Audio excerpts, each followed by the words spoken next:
This project, I'm going to show you how I built a headboard out of scraps of wood.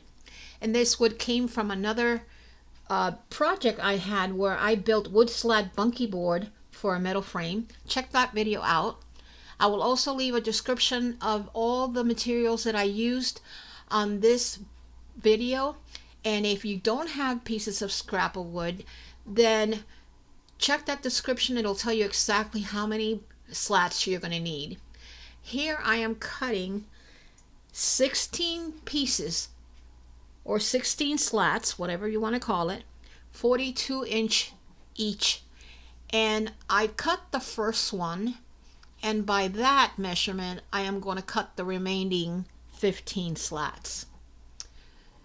So make sure you double measure and that you're cutting exactly 42 inches, and then use that one guide for the rest. Then I went ahead and I sanded every piece, every slat, every border, one by one. I put them all together and I measure the headboard.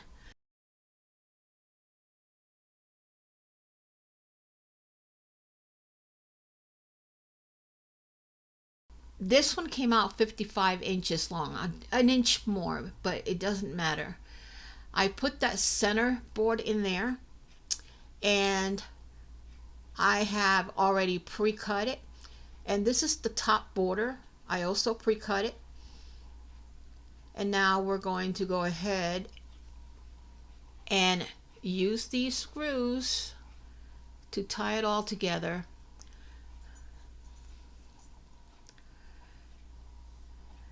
So I'm going to go ahead, line up everything, make sure everything is straight.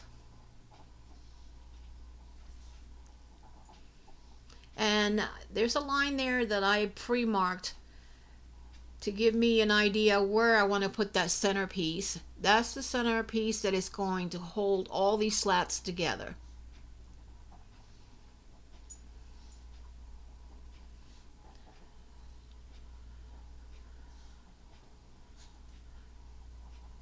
I then start by putting screws on one end of the headboard.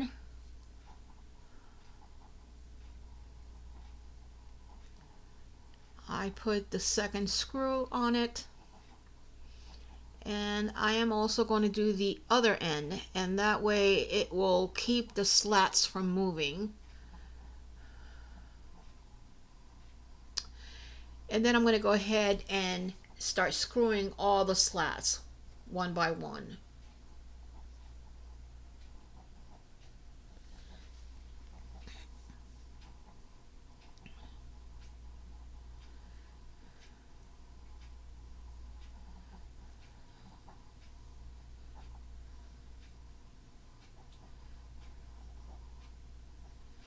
Now these furring strips of wood, there is soft pine, so it's cheap and easy to work with. So here I have all the screws in that center board, and what I did is I pushed everything back because it kept shifting and it was a pain in the butt. So I pushed it back against the wall and I made sure that everything was straight, and it was easier for me to screw all these screws. And if you notice, I am putting them at an angle. And then I'm going to take that border on the top and attach it. First, I'm going to put some glue down. And that border is going to give it a finishing touch.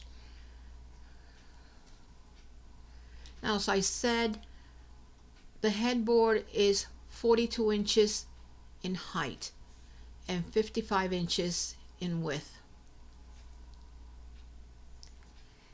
And I couldn't do it any taller because that's all the scrap wood I had, and I had to cut them evenly to make sure I had enough to do this project.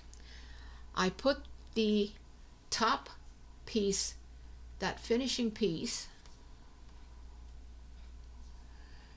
and I began to nail it in the middle of each slat above it. So between the glue and the nail, it should hold it in place. Just make sure that you have the nail straight and that it doesn't come out budging on the other side. Here's a nail setter that you're going to need if you want to countersink those nails and make them flush. So I went and did that for every nail.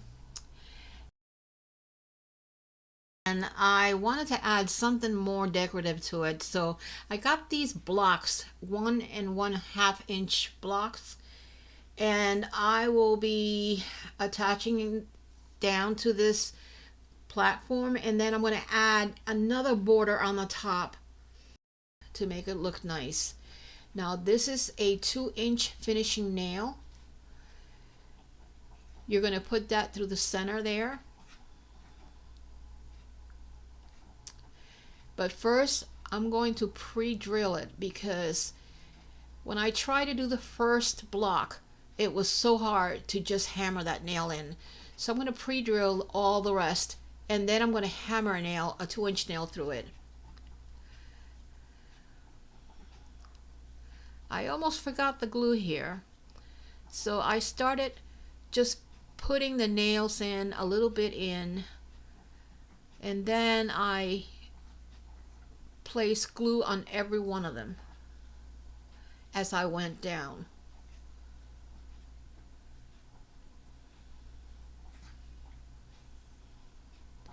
Now make sure you put these nails in the center. It's going to be easier.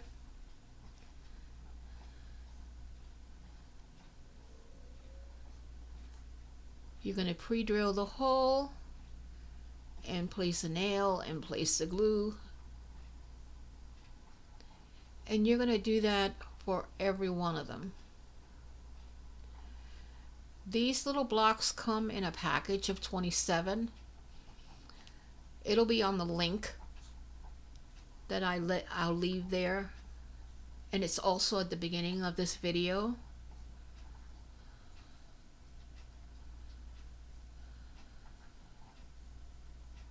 As you can see, they don't go in very easily.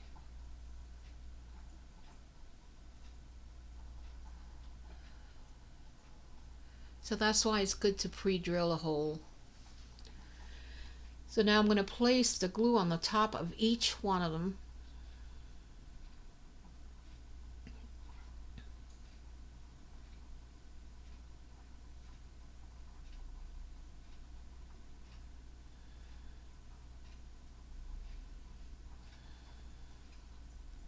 I'm working from inside the house because the garage got so hot, so it's easier for me to work in here. But at the same time, it's hard because I have no way of holding that headboard. So I placed that top piece of wood. That's going to be the finishing touch. I make sure that the ends are flushed. This top board was also sanded down and pre-cut to fit the headboard. So now remember that that block had the 2-inch finishing nail in the center. So make sure you put these other nails away from the center.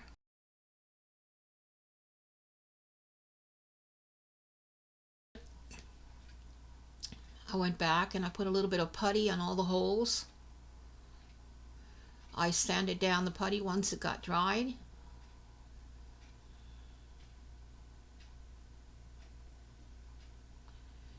To get it ready for staining.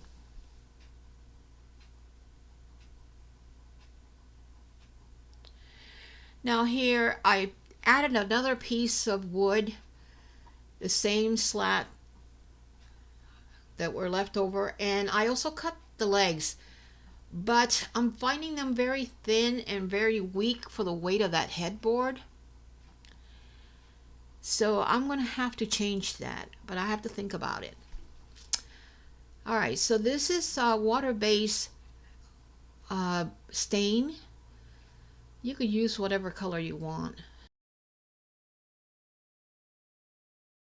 I left the name on the description. And I'm going to do about 3 to 4 boards at a time because it does dry up quickly. And then I'm going to wipe it down. This stain is supposed to be transparent. So once I got a few boards stained, then I go back and I'll wipe it down. Now, the proper way of staining your wood is by putting a conditioner first and then add the wood stain. But in this case, I didn't want to spend any more money, and I opted not to use the conditioner. Now this is the final project. I use 2 coats of stain. Make sure they dry in between. I went back to Lowe's and I got this 2" by 6" by, I think it was 8 feet. And I cut 2 new pieces. I didn't want to use the other slats because they were too weak and too thin. This one is pretty hefty and thick. So what I did was I measured the height of my bed and then added 8 more inches to get the height that I wanted. And then I put the screws in. And this is the final product. I added a picture there, a painting. That was one of my paintings. And if you like to do that, you could do that with either a photo or a favorite painting. Thank you for watching.